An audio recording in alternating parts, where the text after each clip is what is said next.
सोचो, अगर तुम्हारे हाथ एक ऐसी कॉपी लग जाए जिसमें किसी भी इंसान का नाम लिखते ही उसकी मौत हो जाए, तो क्या तुम खुद को भगवान समझने लगोगे?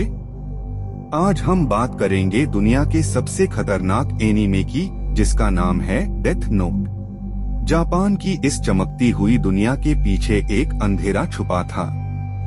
अपराध, लालच और अन्याय हर तरफ फैल चुका था। लोग डर के साए में जी रहे थे और इंसाफ सिर्फ एक सपना बनकर रह गया था। इसी दुनिया में था एक असाधारण छात्र, बेहद तेज दिमाग, लेकिन अंदर से पूरी तरह उबा हुआ।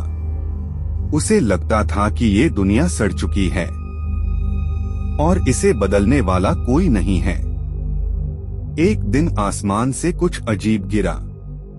एक साधारण सा दिखने वाला काला नोटबुक। किसी को अंदाजा नहीं था कि यही चीज इतिहास बदलने वाली है। जब उसने उस नोटबुक को खोला तो उसमें लिखे नियम पढ़कर वह चौंक गया। नाम लिखो, चेहरा सोचो और इंसान मर जाएगा। शुरू में उसे यकीन नहीं हुआ, लेकिन जैसे ही उसने एक अपराधी का नाम लिखा, कुछ ही पलों में टीवी पर मौत की खबर आ गई। यहीं से सब कुछ बदल गया। वह समझ गया कि ये कोई मजाक नहीं था। उसके हाथों में अब जिंदगी और मौत की ताकत थी। और तभी सामने आया एक शिनिगामी, मौत की दुनिया से आया हुआ एक अजीब प्राणी। उसकी मुस्कान बता रही थी, ये खेल अभी शुरू हुआ है। अब हर रात वो नाम लिखने लगा, सिर्फ अपराधियों के। दुनिया उसे एक भगवान मानने लगी और अपराधी कांपने लगे। खबरें पूरी दुनिया में फैल गईं। अपराध अचानक कम होने लगे। लोग इस रहस्यमयी शक्ति को डोट एक नाम देने लगे, कीरा। लेकिन हर भगवान के सामने एक सवाल खड़ा करने वाला भी होता है, और यही था एक रहस्यमयी जासूस एल। अब शुरू हुआ दिमाग का खेल। दो महान दिमाग एक दूसरे को बिना देखे शतरंज खेल रहे थे।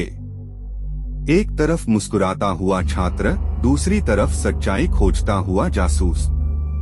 दोनों जानते थे दुश्मन बहुत पास है। इस खेल में एक और मोड़ आया। एक लड़की, एक और नोटबुक, और मौत की ताकत फिर से बंट गई। जांच तेज होती गई, शक बढ़ता गया। हर कदम पर झूठ और सच्चाई टकरा रही थी। वह खुद को भगवान समझने लगा। उसे लगने लगा दुनिया उसके बिना नहीं चल सकती। लेकिन समय सब बदल देता है। गलतियां होती हैं और हर गलती एक निशान छोड़ जाती है। ऊपर से शिनिगामी देख रहे थे। उनके लिए ये सब सिर्फ एक मनोरंजन था। संदेह अब सच्चाई में बदलने लगा। दायरा सिकुड़ रहा था और बचने के रास्ते बंद हो रहे थे। नोटबुक ने बहुत कुछ दिया था, लेकिन अब वही सब कुछ छीनने वाला था। सच सबके सामने आ गया। वह जो खुद को भगवान समझता था, अब सिर्फ एक इंसान रह गया। खेल खत्म हो चुका था। शतरंज की बिसात टूट चुकी थी और कीमत बहुत भारी थी। दुनिया आगे बढ़ गई। अपराध फिर लौट आया और ये सवाल हमेशा रह गया, क्या इंसाफ का रास्ता मौत से होकर जाता है?